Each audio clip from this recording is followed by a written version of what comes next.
Dear students, welcome back to Alhamd coaching academy. और dear students, acid base का आज last topic हम discuss करेंगे और वो है बफर सॉल्यूशन। बफर सॉल्यूशन पे डिस्कशन करेंगे, बाकी पूरा एसिड बेस आपके ऐप में मौजूद है। डियर स्टूडेंट्स, इस तरह से है कि बफर सॉल्यूशन क्या होता है। देखो, मैं दो चीज़ें से आपको शुरू करवा देता हूँ और आपने इस लेक्चर को आखिर तक देखना है, क्योंकि आखिर में MCQs हैं और MCQs से रिलेटेड पॉइंट्स हैं। देखो डियर स्टूडेंट्स, दो सॉल्यूशंस हैं या दो लिक्विड्स हैं। फॉर एग्जांपल एक वाटर है और दूसरा सॉल्यूशन फॉर एग्जांपल हमारा ब्लड है। ठीक है, तो हमारे ब्लड का एक स्पेसिफिक pH है और उस स्पेसिफिक pH पर हमारे एंजाइमेटिक एक्टिविटीज़ होते हैं, हमारे बायोलॉजिकल एक्टिविटीज़ होते हैं।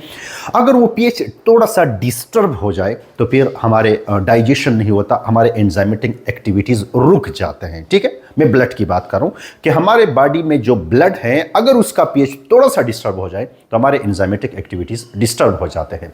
तो अल्लाह ताला ने हमारे ब्लड को एक ऐसा सॉल्यूशन बनाया हुआ है कि अगर हम कोई कोल्ड ड्रिंक पिए, हम कोई समोसा खाएं या कोई भी एसिडिक या बेसिक चीज़ अंदर लेकर जाएं इन अ स्मॉल अमाउंट, ऐसा ना हो कि आपने गैलन उठाया हो और आपने HCl पिया हो और आप कहेंगे कि अल्लाह ताला ने हमें ब्लड दिया है और ब्लड इस HCl को रेजिस्टेंस पेश करेगा। नहीं करेगा जी। स्मॉल अमाउंट में अगर हम थोड़ा सा कोई एसिडिक चीज़ ले लें या कोई बेसिक चीज़ ले लें तो हमारे ब्लड में ये खासियत अल्लाह ताला ने रखा है कि ब्लड का pH जो है वो चेंज नहीं होता है, क्योंकि एंजाइमेटिक एक्टिविटीज़ स्पेसिफिक pH पर होते हैं। तो अगर हमारी जिस्म में कोई एसिडिक चीज़ चला जाए तो ब्लड वहाँ अपने pH को चेंज होने नहीं देता और pH को और रेजिस्टेंस पेश करता है। किस चीज़ को रेजिस्टेंस पेश करता है? Change in a pH by adding small amount of acid और base. Such type of solution are called buffer solution. Similarly water है, वाटर बफर सॉल्यूशन नहीं है। क्यों नहीं है? क्योंकि वाटर में अगर आप वाटर को ग्लास में डालते हैं या आप वाटर को एक्सपोज करते हैं, उनके पास कार्बन डाइऑक्साइड आकर कार्बोनिक एसिड में कन्वर्ट हो जाता है और फिर उसका pH ड्रॉप हो जाता है 7 से, यानी पानी का जो pH है वो 7 है और फिर वो क्या हो जाता है? ड्रॉप हो जाता है। यानी वाटर जो है, water is not a buffer solution because by adding small amount of acid और base water can change its pH और pOH। वाटर अपना pH या pOH चेंज कर देता है। ठीक है जी। तो डियर स्टूडेंट्स, अब हमारा जो डिस्कशन है वो आज है बफर सॉल्यूशन के बारे में। तो ब्लड जो है बफर सॉल्यूशन है और बफर सॉल्यूशन के आखिर में हम एक फार्मूला पढ़ेंगे जो कि पंजाब के बुक में है, फेडरल के बुक में है और KP की बुक में मौजूद नहीं है, तो सारे नोट कीजिएगा, बहुत इंपॉर्टेंट है। चलो जी चलते हैं। अच्छा, a solution which resist changes in pH when a small amount of a strong acid or a strong base is added to it is called buffer solution। उसको आप क्या बोलते हैं? बफर सॉल्यूशन बोलते हैं। अच्छा जी, इसके बाद अगला जो है इसको थोड़ा सा आगे लेकर जाते हैं। Buffer solution in other word आप ऐसे भी कह सकते हैं, you can say that a buffer is one which maintain its pH fairly constant even upon the addition of small amount of acid or base। यानी बफर रेजिस्टेंस पेश करता है। ऐसा नहीं है कि आप कहेंगे कि सर कि आप अगर pH 7 है, फॉर एग्जांपल अगर एक सॉल्यूशन है, बफर सॉल्यूशन है और उसका pH आपके पास 5 है, लेट से बफर सॉल्यूशन है और उसका pH आपके पास क्या है? 5 है, तो आप कहेंगे कि सर हमेशा के लिए 5 रहेगा। अगर हम नहीं, कसम नहीं खा सकते हैं, ये रेजिस्टेंस पेश करेगा और अपने pH को 5 के नियर करने की कोशिश करेगा। ठीक है जी। तो इसको आप क्या बोलते हैं? बफर सॉल्यूशन बोलते हैं। डियर स्टूडेंट्स, ये डिफिनीशन था। आप नोट्स बनाइएगा, रिलैक्स बैठ जाए इस टॉपिक के लिए और रिलैक्स नोट्स बनाइएगा। ठीक है जी। अब इसके बाद डिफिनीशन के बाद है टाइप्स ऑफ बफर। बफर के दो टाइप्स हैं, एक है एसिडिक बफर और दूसरा है बेसिक बफर, और ये types on the basis of composition है। क्या है जी? On the basis of composition. This type on the basis of composition, सही है, on the basis of composition, on the basis of composition, यानी ये जो टाइप्स हैं ये कंपोजिशन की बुनियाद पर है। ठीक है, यानी these types are actually based on the composition। These types are based on the composition। These are actually based on composition। ठीक है, तो दो टाइप हैं, एक है एसिडिक बफर और दूसरा है बेसिक बफर। मैंने लिखे हुए हैं, आप मेरे साथ नोट्स बनाइएगा। पहला जो है ये है एसिडिक बफर और दूसरा जो है वो इसके बाद क्या आ जाएगा? बेसिक बफर आ जाएगा। So these two are the types of buffer.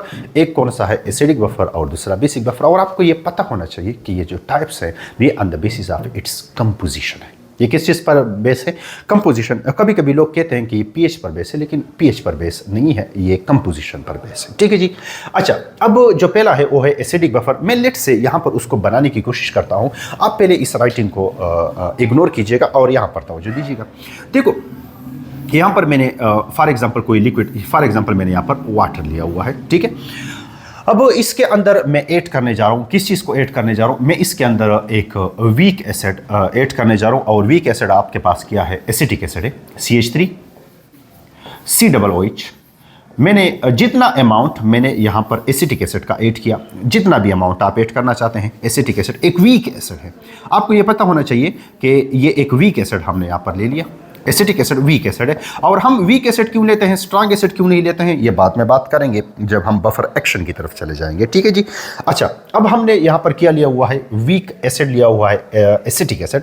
और अब हमने इसी वीक एसिड का बात को गौर से सुनिएगा, इसी वीक एसिड का साल्ट लेना है, लेकिन ये साल्ट किसके साथ बना हो? स्ट्रॉन्ग बेस के साथ बना हो। ठीक है, फॉर एग्जाम्पल कैसे?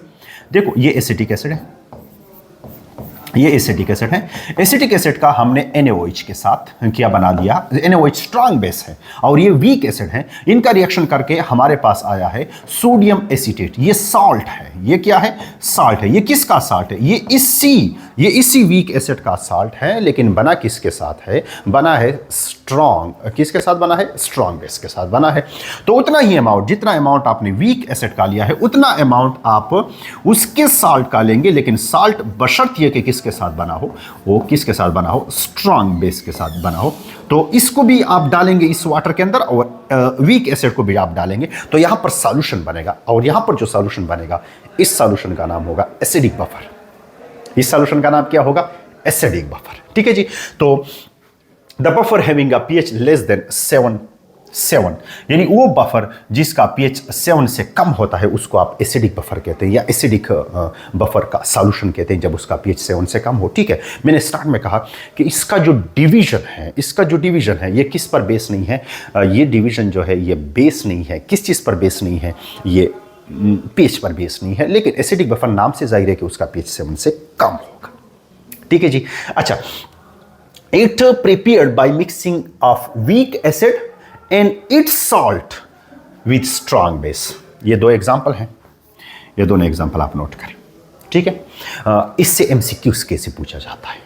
इस MCQs ऐसे पूछा जाता है कि आपको 4 ऑप्शन गिवन होंगे, और आपसे कहा गया होगा which of the following will form acidic buffer, या which one of the following can form a buffer. तो ये ऑप्शन है, ये ऑप्शन है, ये दोनों अपने साथ नोट करें।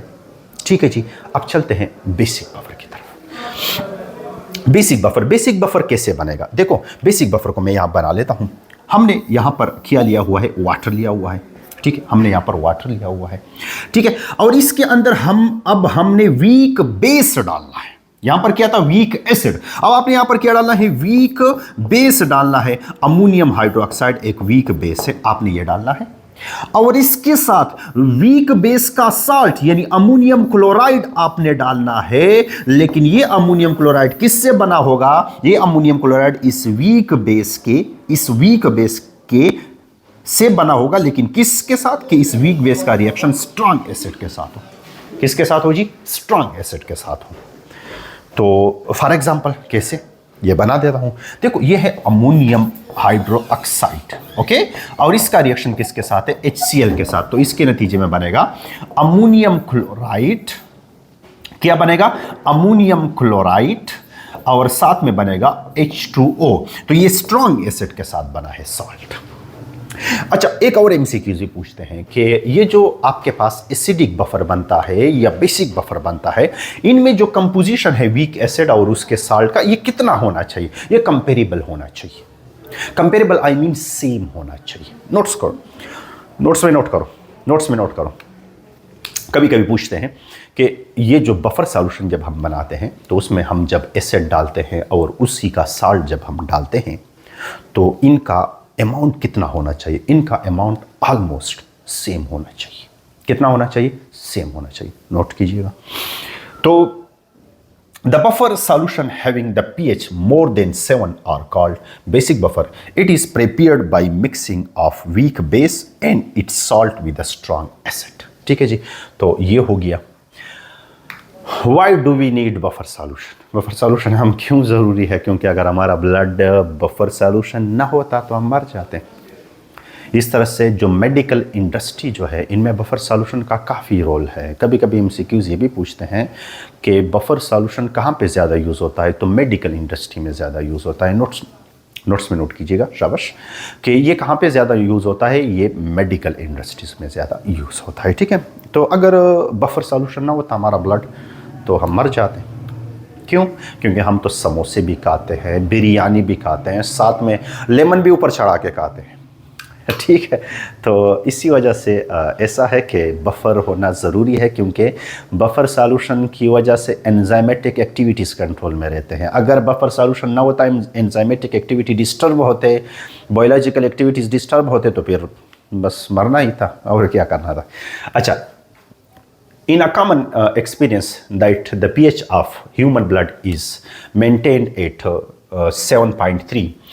If we goes to the 7 or 8, a person may die. नहीं, अगर आप उसमें एसिड ऐड करें या बेस ऐड करें, पर्सन में डाई अगर pH थोड़ा सा भी डिस्टर्ब हो जाए, यानी मतलब आपके स्टमक के अंदर थोड़ी सी एसिडिटी आ जाए, इंसान पूरा डिस्टर्ब होता है, माइंड काम नहीं करता, पूरा काम नहीं कर रहा होता है, ठीक है। अच्छा, sometime one want to study a reaction under the condition that would suffer any associated changes in the pH of the reaction mixture। यानी कभी कभी कोई साइंटिस्ट है, कोई केमिस्ट है, वो एक स्पेसिफिक pH पे काम करना चाहता है, तो उसको बफर लेना होगा, उसको बफर सॉल्यूशन। अब मे भी ऐसा हो कि ये जो रिएक्शन हो रहा है ये जो स्पेसिफिक रिएक्शन हो रहा है ना स्पेसिफिक कंडीशन पे, शायद वो इन्वायरमेंटल कंडीशन की वजह से ये pH चेंज करता हो, तो बफर सॉल्यूशन देके उसको मेंटेन कर लेता है, ठीक है जी। So by the suitable choice of the solute, chemist can ensure that a solution will not experience more than a very small change in a pH if a small amount of strong acid and strong base is added। ये buffer के फायदे हैं, ठीक है। Buffer are important in many areas of chemistry and allied sciences like molecular biology, microbiology, cell biology, social science, nutrition and clinical analysis। बहुत important है इन चीज़ों में, ठीक है। अच्छा जी, buffer is not a new concept of this at this stage of our discussion. It is just the application of common ion effect। MCQs note कीजिएगा। It is just the application of common ion effect। ये आप buffer action में देखेंगे, it is just the application of common ion effect. ये आप कहाँ पे देखेंगे, ये आप कहाँ पे देखेंगे, ये आप बफर एक्शन में भी देखेंगे, ठीक है जी। अच्छा, इसके बाद चलते हैं calculation of pH of buffer. ये हेडनसल इक्वेशन है, और इसके ज़रिए से हम एक बफर सॉल्यूशन का हम क्या कैलकुलेट करते हैं, pH। उसका फार्मूला है pH is equal to pKa। pKa आपको गिवन होता है लॉग साल्ट का कंसंट्रेशन और साथ में किस चीज़ का कंसंट्रेशन है, एसिड का। जो आपने वीक एसिड लिया है और उसका साल्ट लिया है, उसके यानी साल्ट के कंसंट्रेशन को वीक एसिड पे डिवाइड करें और उसका लॉग ले रहे हैं, और pKa वैल्यू आपको वीक एसिड का गिवन होता है, तो आप pH मालूम कर सकते हैं, ठीक है। तो कभी कभी डायरेक्ट ये इक्वेशन आता है कि ये जो हेंडरसन इक्वेशन जो है, ये इक्वेशन क्या है फॉर एसिड, तो आप ऐसे लिख सकते हैं pH is equal to pKa plus log of concentration of salt divided by acid. Buffer action क्या होता है, अब बफर एक्शन शुरू करेंगे, लेकिन ये आपको पता होना चाहिए, pH आप मालूम करेंगे। इससे रिलेटेड थोड़े से MCQs भी आते हैं, लेकिन ये बाद में करते हैं, पहले बफर एक्शन डिस्कस करते हैं, ठीक है जी। Buffer action, the resistance offered by a buffer solution to change in a pH on addition of acid or base are called buffer action। इसको आप क्या बोलते हैं, बफर एक्शन। यानी बफर एक्शन के सर ये जो रेजिस्टेंस पेश करता है चेंज इन अ pH और pOH, सर ये कैसे करता है, ये कैसे करता है, यानी बफर अपना एक्शन कैसे दिखाता है, इस कॉल्ड बफर एक्शन। अब एक्शन मूवी होगा, एक्शन दिखाया जाएगा, ठीक है जी। अच्छा, अब क्या है, यहाँ पर बफर एक्शन में आपको दिखा देता हूँ, ठीक है। बफर एक्शन ऐसा है कि फॉर एग्जांपल हम एसिडिक बफर ले लेते हैं। क्या लेते हैं, एसिडिक बफर। एसिडिक बफर ले लेते हैं। एसिडिक बफर ऐसा है, सॉल्यूशन ऐसा है, ऐसा मौजूद है कि आपने यहाँ पर लिया है acetate, sorry acetic acid. Acetic acid जो आपने पानी के अंदर डाला था वो वीक एसिड था, तो रिवर्सिबल रिएक्शन है, तो CH3 यहाँ पर COO माइनस और यहाँ पर क्या है H प्लस, इस तरह से आयनाइज फॉर्म में मौजूद है सॉल्यूशन के अंदर आपका वीक एसिड जो आपने एसिडिक बफर लिया था। और यहाँ पर आपने उसका साल्ट लिया था, उसका क्या लिया था, आपने उसका साल्ट लिया था। इसको ज़रा देखिएगा, आपने उसका क्या लिया हुआ है, साल्ट लिया हुआ है, और ये यहाँ पर फुली आयनाइज होके ऐसे मौजूद है CH3O यहाँ पर माइनस, और यहाँ पर क्या मौजूद है, Na पर प्लस चार्ज मौजूद है। ये आपका सॉल्यूशन मौजूद है, कौन सा है, ये आपका एसिडिक बफर है, ये आपका क्या है, एसिडिक बफर है। ठीक है, अब आप इस सॉल्यूशन के अंदर जो इस स्टाइल में मौजूद है, इस सॉल्यूशन के अंदर आप small amount of base add करना चाहते हैं। क्या ऐड करना चाहते हैं, बेस। अब एक्शन देखिएगा, आप बेस ऐड करना चाहते हैं। क्या ऐड करना चाहते हैं, बेस। अब एक्शन देखिएगा, बेस जब आप ऐड करेंगे तो यहां पर फॉर एग्जांपल आप क्या ऐड करेंगे, NaOH। क्या ऐड करेंगे आप, NaOH ऐड करेंगे। NaOH जब आप ऐड करेंगे तो यहां पर NaOH में OH माइनस पैदा होगा, और आपके OH माइनस पैदा होगा, और आपके सॉल्यूशन के अंदर वीक एसिड से H प्लस आया है, तो ये OH माइनस H प्लस के साथ कंबाइन होकर क्या बना देगा, H2O वाटर बना देगा। क्या बना देगा, वाटर बना देगा। समझ रहे मेरी बात को, ये वाटर बना देगा। क्या बना देगा, वाटर बना देगा। और जब वाटर बनेगा तो आपका pH चेंज नहीं होगा। तो सर क्या यहां पर H प्लस का कंसंट्रेशन कम नहीं होगा? अगर H प्लस का कंसंट्रेशन कम होगा तो आपने वीक एसिड लिया है, इक्विलिब्रियम पर ये केमिकल रिएक्शन फिर फॉरवर्ड डायरेक्शन में जाएगा और फिर और H प्लस पैदा करेगा डिशेल्टर प्रिंसिपल के मुताबिक। सो बफर सॉल्यूशन डिशेल्टर प्रिंसिपल के मुताबिक भी काम करता है। तो ये आपने देखा बफर, एसिडिक बफर का एक्शन, जब हमने उसमें small amount of strong base add किया। तो आप हेडिंग ऐसे लगाइएगा, addition of small amount of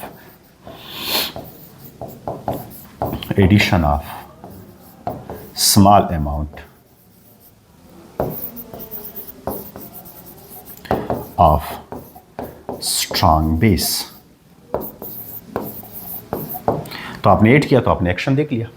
तो आप इसके नोट्स कैसे बनाएंगे कि जब हम एसिडिक बफर के अंदर small amount of strong acid add करेंगे तो उसके नतीजे में जो OH होता है स्ट्रॉन्ग बेस के अंदर, वो यहाँ पर H प्लस के साथ मिलके H2O बना देता है, और हेंस H2O pH को कुछ नहीं बोलता।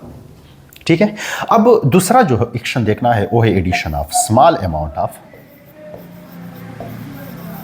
स्ट्रॉन्ग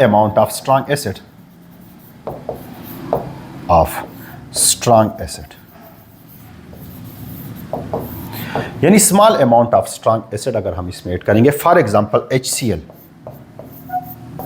तो HCl जब हम ऐड करेंगे, क्या ऐड करेंगे, HCl जब हम ऐड करेंगे